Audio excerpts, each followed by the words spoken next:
Welcome to The Source, where we combine the headlines with in-depth conversations with the newsmakers themselves. Today on the program, the government revokes Rappler's license to operate.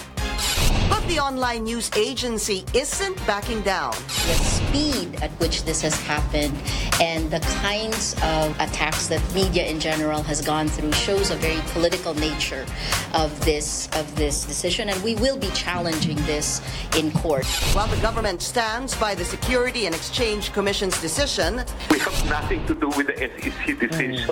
That was a very sound decision of the SEC, and as I said, the president did not even appoint the majority of that commission. Rappler vows to defend press freedom and hold the line. We stand firm.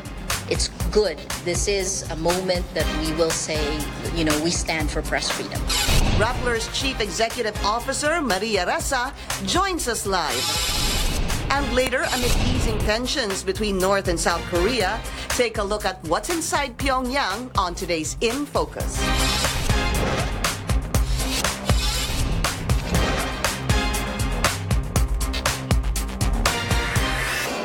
Thank you for joining us. I'm Pinky Webb. It's business as usual for Rappler. This after the Securities and Exchange Commission ordered the shutdown of the online news site for allowing foreign firms to own the company in violation of the Constitution. The government, however, denies that the president had a hand in the revocation order against Rappler. It encourages the news outfit to exhaust all legal remedies. Meanwhile, Rappler vows to defend press freedom. It says it will continue to report and write stories and hold accountable those in power. Let's go straight to the source of the story, Rappler's Chief Executive Officer, Maria Ressa. Maria, thanks for being here. Welcome to the show. Thank you. Thanks for having me. Welcome back to CNN. It's good to be here. Okay, I want to go back to how this all started. It was in December 14, 2016, when the Office of the Solicitor General had asked the Securities and Exchange Commission to investigate Rappler. 2 months after that, I believe you were summoned, and this is the time that you actually gave them your, what we call, PDRs. Okay, what happened after that? We continued. They asked us for more details of what the PDRs are, and then everything came to a head. So I think what you have to know is that in our mind, both the virtual physical worlds come together. So we were there. I've written a lot about the social media propaganda machine, the campaign machinery that pivoted to become weaponized on social media. So these attacks, the attacks on our PDRs first started on social media. We rebutted them. You can see all of our rebuttals, but the exponential spread of that became huge, right? So we couldn't fight it on that front. After that, it moved on to a newspaper. After that, it came out of the mouth of President Duterte in July in his second State of the Nation address. Was this when he said that you were owned by Americans? Absolutely. Okay. Then, of course, I was covering it, right? So I immediately tweeted, Mr. President, no, we're not, unless you think I'm an American, which, but then... To which you're a dual citizen. I am a dual citizen. That's something you've been open about. Proudly so. I am who I am. Yeah. I can't change who I am. So, was this really a question of PDRs? And we're going to go into a digestible description of what a PDR. Was this all about PDRs, or in summary, that foreigners had a stake in Rappler? Basically. No, I don't think this is about PDRs. I don't think this is about foreign ownership. If you take a look at the government's own position on foreign ownership, it is right now trying to liberalize the telcos to take away any foreign ownership restrictions, right? And it's actually stated that within another year, and this was a year ago, they would take away foreign restrictions on media, right? For charter change, yeah. For charter change. So I don't think it is about any of that. I have stated that this is about political pressure, and that we've been told, in the same way that the SEC's decision actually put on the record that it was the Office of the Solicitor General, we were told that off the record when it happened. But it's on the record with the decision of the Securities and Exchange Commission. Absolutely, saying and that we it was thank the SEC 14. for being transparent about that. Right. What hasn't been stated there is who was running after the SEC on a daily basis for a decision that is adverse to Rappler. Who was that? that's off the record. We observe off the record, right? Okay. So what we know is that this is political, and if it wasn't this, it would be something else. But that there is a strong move to shut down Rappler. We've been talking about this. We aren't alone, by the way, obviously, right? President Duterte and the government has attacked traditional media, not just online, but really here in the physical world. The first ones were the Inquirer for the kill list. The second, ABS-CBN. Actually, I thought we would be third in line, but we came up for second. So I want to talk about, the reason I was saying that this was about PDRs is because the Securities and Exchange Commission is using the PDRs, or saying that it's the PDRs that's given Rappler a problem. What is a digestible description? How do we understand PDRs, or Philippine Depositary Receipts? So let me give you a business definition, and then let me give you a quick definition. The business decision is that the company will hold unissued shares. So PDRs are not shares. Foreigners cannot own shares in any company. So the company holds the shares, it's held in escrow for the PDR holder, and they get nothing. They can't tell the company what to do, they can't be on any board, they can't be involved in operations. They can't vote? They can't vote. They can't vote. They can't be involved in policy making? They can't be involved in policy making. Nothing. They're not involved in any way. Here's the easy digestible version. Think about a racetrack where you have horses you can bet on. If you, Pinky, want to make a bet on a horse, well, you make a bet on the horse, but obviously you can't tell the owner what to feed the horse. You can't tell the owner when to make the horse sleep, or which jockey the owner should use, right?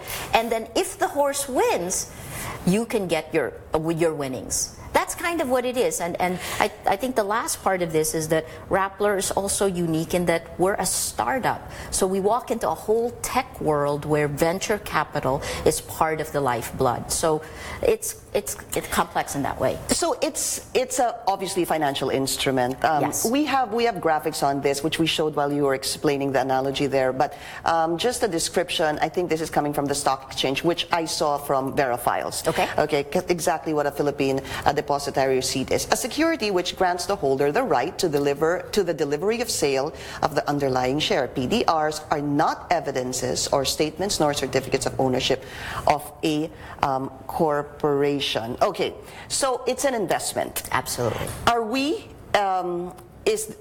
Are foreigners allowed to invest in mass media through PDRs? Through PDRs, yes. Right? Again, the spirit of this law is that in the past, government did not want any kind of foreign influence in terms of what is told to the public, and mass media was the way to do that.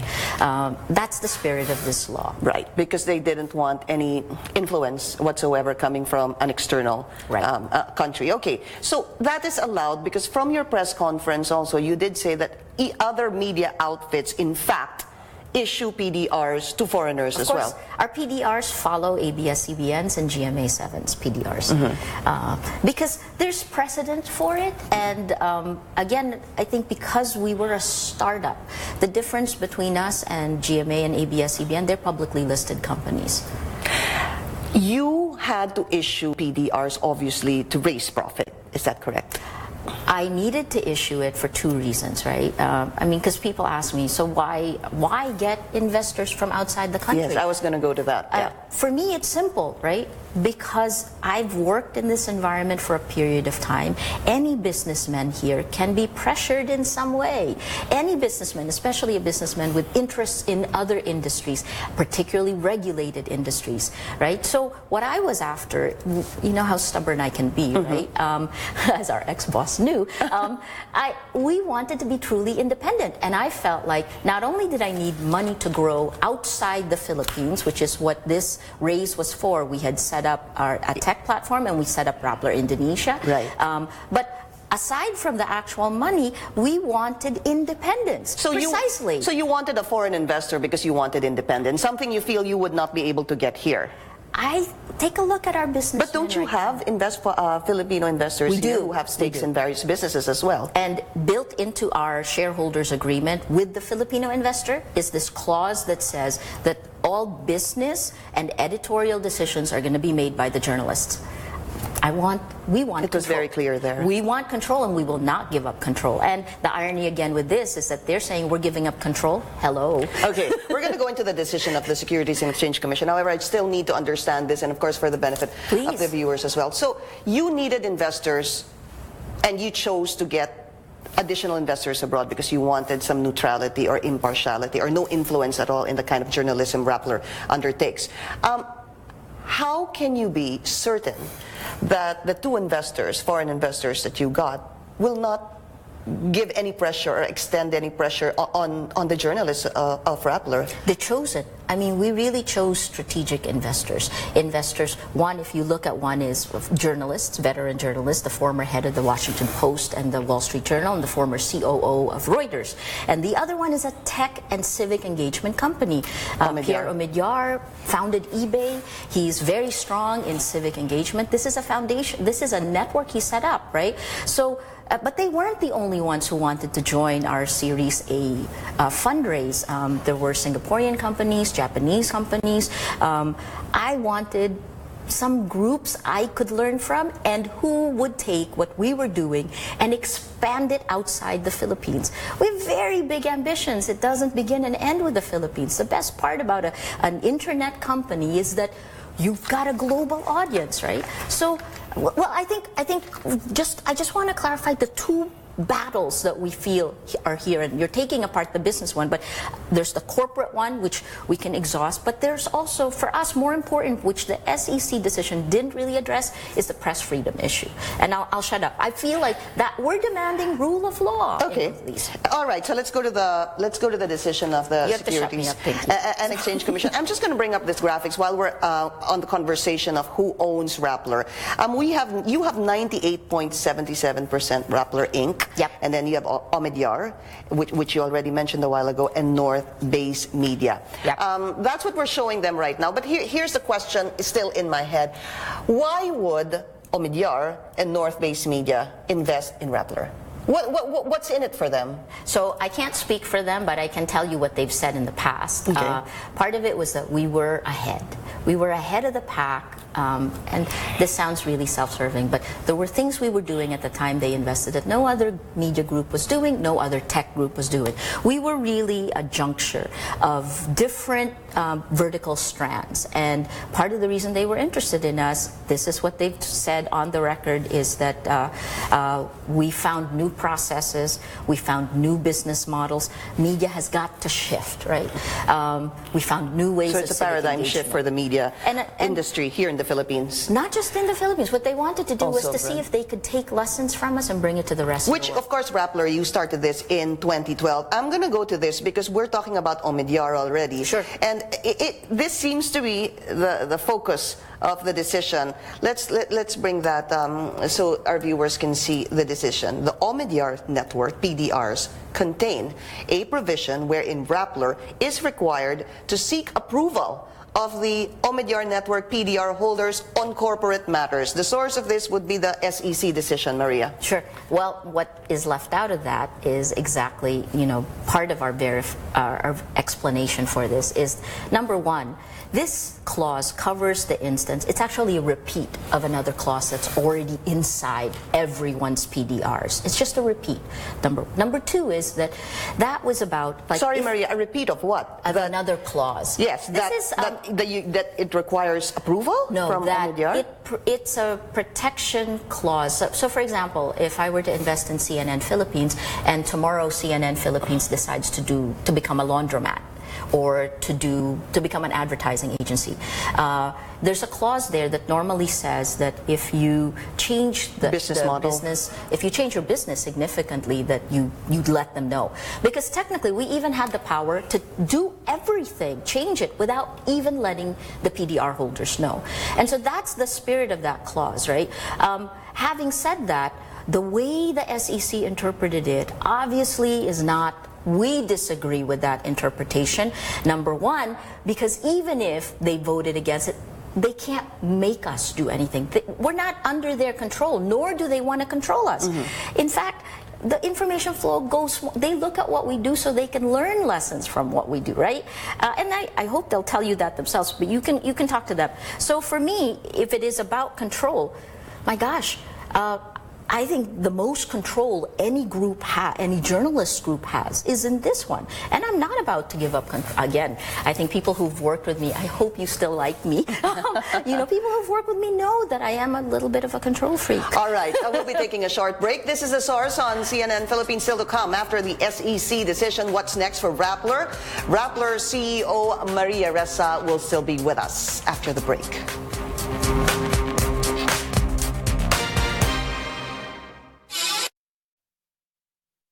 Against you, ne? I knew you'd say no, we're live on Facebook. No. So at least we're trying to try to explain the PDRs, because when you guys were talking about it in yesterday's press conference, I'm sure a lot of people, even myself, really? I had to, And I think that's why they chose the PDR, because it's obscure.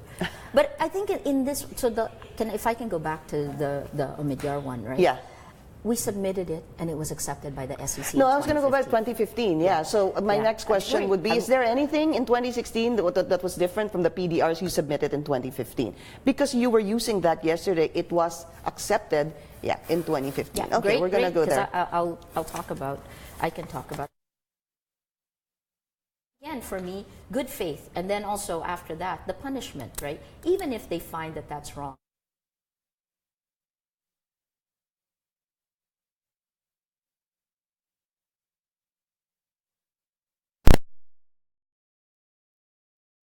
On CNN Philippines, our guest today, Rappler's Chief Executive Officer, Maria Ressa. So here's another defense I heard from you, Maria. You said that they accepted these PDRs, at least we had a terminology, we had a definition of terms already, in 2015. So they accepted the PDRs in 2015. My question is, was there a difference of the PDRs you submitted in 2016? Because now they're not accepting it. The PDRs haven't been touched. So we got the same lawyers who know how to do PDRs, because precisely we wanted to be completely transparent and legal about this. It was submitted and accepted in 2015, and now they've changed the rules, right? So for me, that's part of the reason I think that there is a political motive. And then I think the other part, let's just say, right? Let's just say they say, okay, well, we don't like that, and you need to change it now. We change it. In fact. Were you told? So you just said that they accepted it in 2015, and then they didn't accept it in 2016. And then you said something, you said that the rules changed.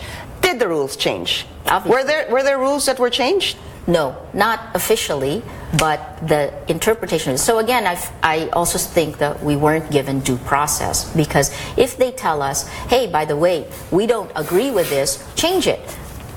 In fact, we would immediately. Omidyar Network, in our discussions with them, this shows you how much they care about that clause. They said, okay, we'll take it out, right? That clause that we showed everyone a while ago. That's the only one that the provision on the requiring seeking approval. Right. Okay, and then they said they would be willing to even delete that, yes. Take that out of the whole equation. And they told the SEC that. The SEC then said, no, too late.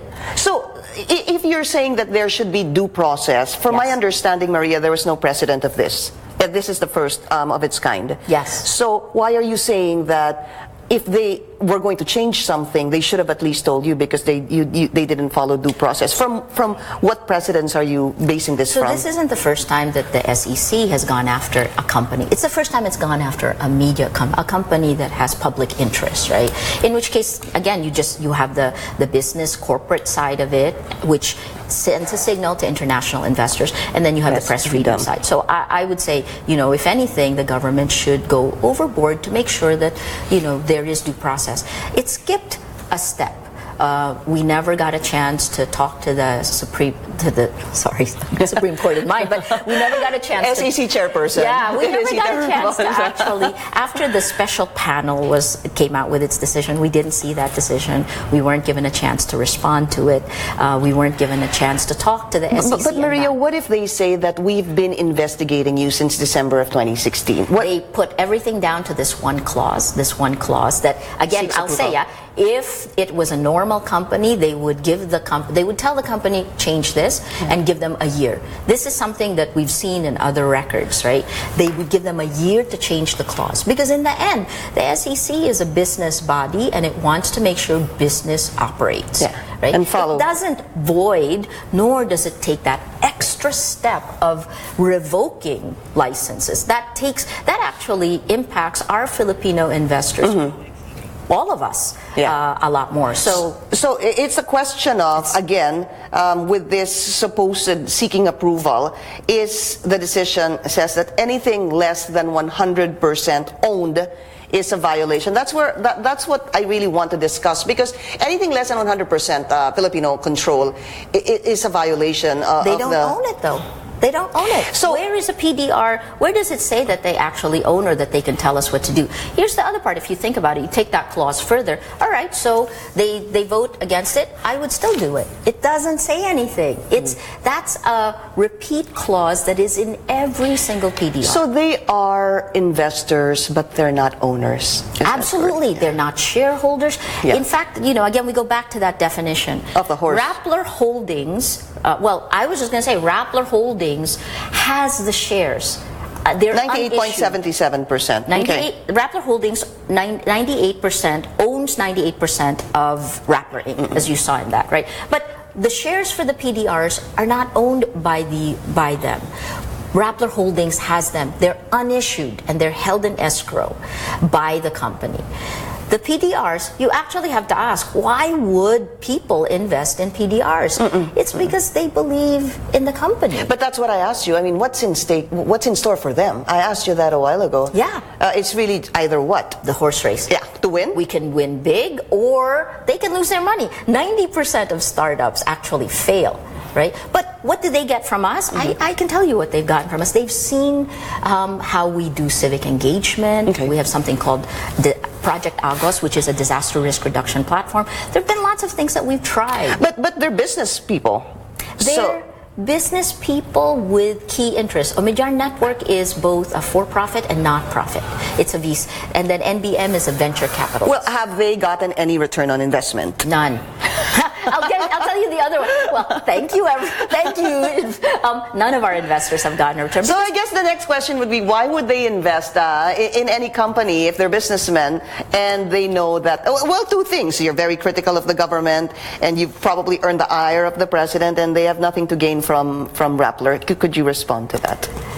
One, we are moral suasion. No, what they get from us, there is this global search for ideas and execution, right? 1% is having an idea, 99% is executing it. So they see what they're after is looking for innovation that they can use somewhere else, right? It goes both ways. I look globally for inspiration for things we can do, and they look at us. That's the irony. The Philippine government should be proud that these guys have come in and taken the risk, But it's obvious they're not proud, because they're saying you already violated the rules of 100% and that's why it's obvious there's political interference in this. You have, though, the NUJP, you have the FOCAP, you have several lawmakers defending and standing by Rappler. How do you feel about that? Thank you. I mean, I was overwhelmed last night. This is obviously a difficult time for us. I didn't hold the General Assembly until yesterday. During your... Just before all of this stuff came out, and watching our people deal with it. Sorry, I'm not going to get emotional about this, but it's a difficult time, and the support is thank you for that. How long have you been going through this, Maria? Since December online? 2016? No, much earlier, right? Because the attack started online, and when you get as many as 90 hate messages per hour, you sit there and you go, is this true or is it not? And it makes you wonder. But did it ever make you think twice about what you've done after ABS-CBN, creating Rappler? I knew from then on you had this bright idea and you really wanted to see this pull through in 2012.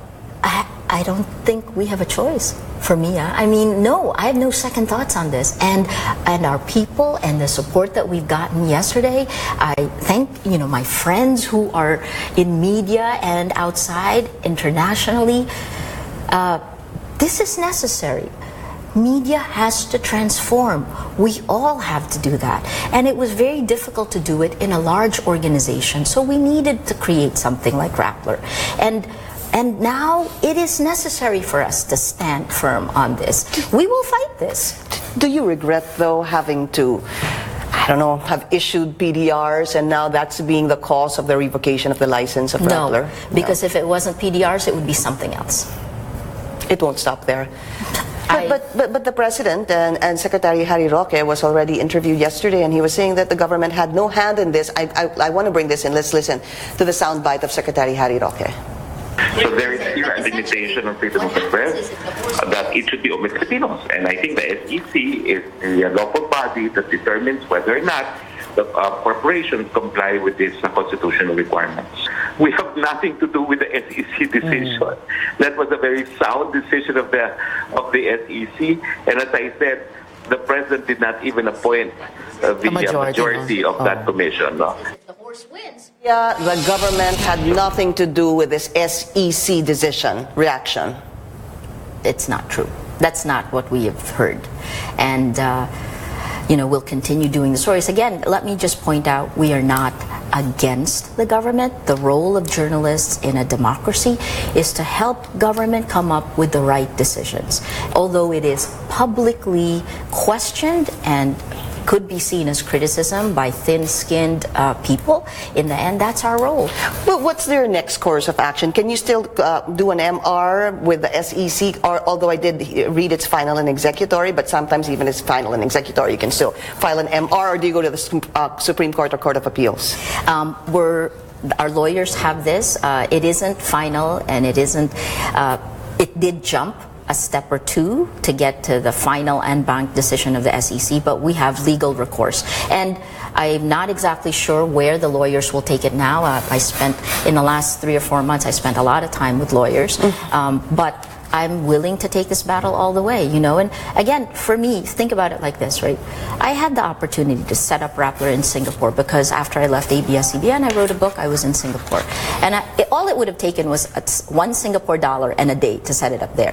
We wanted to set it up in the Philippines despite all the problems the Philippines has because we believe in the Philippines. We wanted to be a Filipino company. How do you feel now? Tired. Again, I think that this is a war of attrition. And what's publicly stated is not what is privately going on behind the scene, but that's what we journalists do. Right. We will shine the light. We'll be taking a short break. Please stay tuned.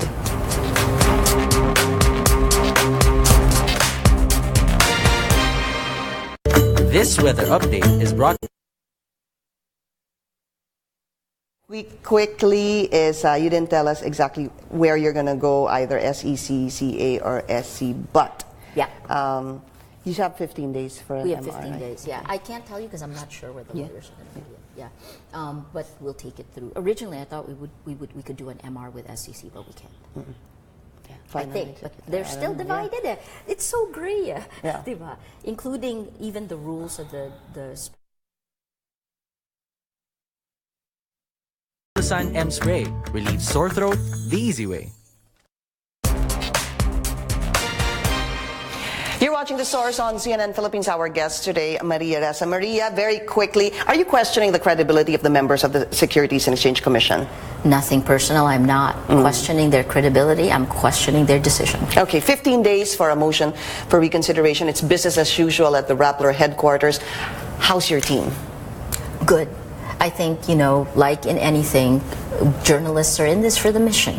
And so we're strengthened by this. In our General Assembly, I said that this isn't going to stop us from telling the story. I hope our colleagues have really come and shown their support. And I hope that this is that moment where we realize that we need to stand together to actually save the future of journalism. Could you have done, as a last question, anything better, do you feel? So this could not have happened, whether on the corporate side, the business side, or the other dimension that you're calling press freedom? No. You go back because, again, if the rules are being changed as you're moving forward, you can't anticipate which way you go when there's absolute power. I think the key thing here is I learned a lesson from the Inquirer. And the lesson is that when you keep it in the dark, you have no recourse. You put it out in the light. You let the public see what is going on. You call a spade a spade. Very last question. What happens if you're shut down in 15 days because you can't get a TRO? Are you going to shut down? Well, I guess let me put it this way. I will do everything in my power not to let Rappler go down. Maria Ressa, thank you so much for your time. Thanks, Pinky. Thank you. And thank you for joining us here on The Source. I'm Pinky Webb. You're watching CNN Philippines.